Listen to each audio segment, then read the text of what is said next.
Selamat datang dalam video bahan ajar Fakultas Hukum Universitas Trisakti dengan tema Hukum Perjanjian Internasional bagian kedua. Kali ini kita akan membahas detail penjelasan dari masing-masing istilah perjanjian internasional. Sampailah kita kepada istilah Final Act.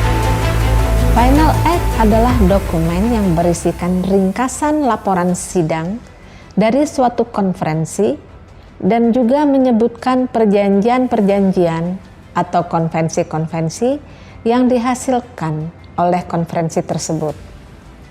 Penandatanganan Final Act tidak berarti penerimaan terhadap perjanjian internasional atau konvensi yang dihasilkan. Hanya merupakan kesaksian berakhirnya tahapan proses pembuatan perjanjian internasional saja. Sebagai contoh, Final Act General Agreement on Tariff and Trade atau GATT tahun 1994. Final Act embodying the results of the Uruguay Round of Multilateral Trade Negotiating tahun 1994. Berikutnya adalah Agreed Minutes and Summary Records. Agreed Minutes and Summary Records adalah istilah yang mengatur atau catatan yang mengatur tentang hasil perundingan yang telah disepakati oleh pihak-pihak dalam perjanjian. Istilah ini digunakan sebagai rujukan dalam perundingan-perundingan selanjutnya.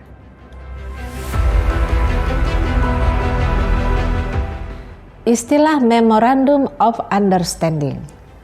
Istilah ini merupakan perjanjian yang mengatur pelaksanaan teknis operasional suatu perjanjian induk.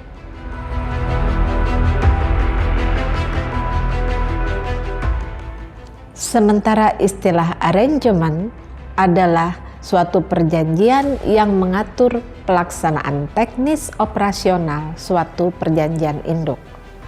Contohnya, studi kelayakan proyek tenaga uap tahun 1979 antara Departemen Pertambangan Republik Indonesia dengan Canadian International Development Agency. Istilah Exchange of Notes.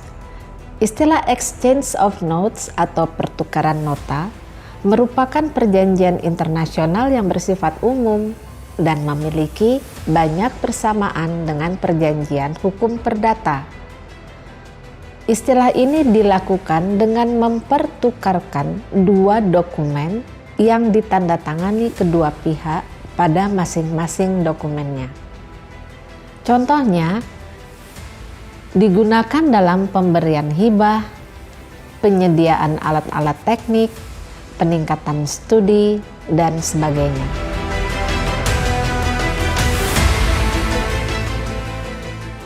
Proses verbal.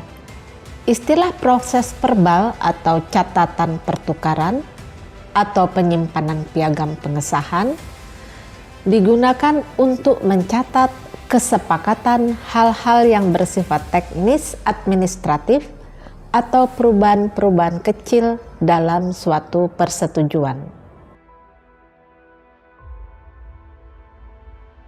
Modus vivendi.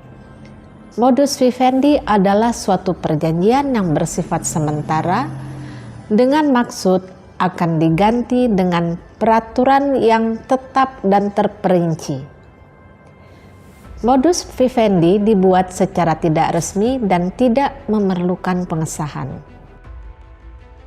Demikian pembahasan kita tentang hukum perjanjian internasional bagian kedua. Sampai jumpa.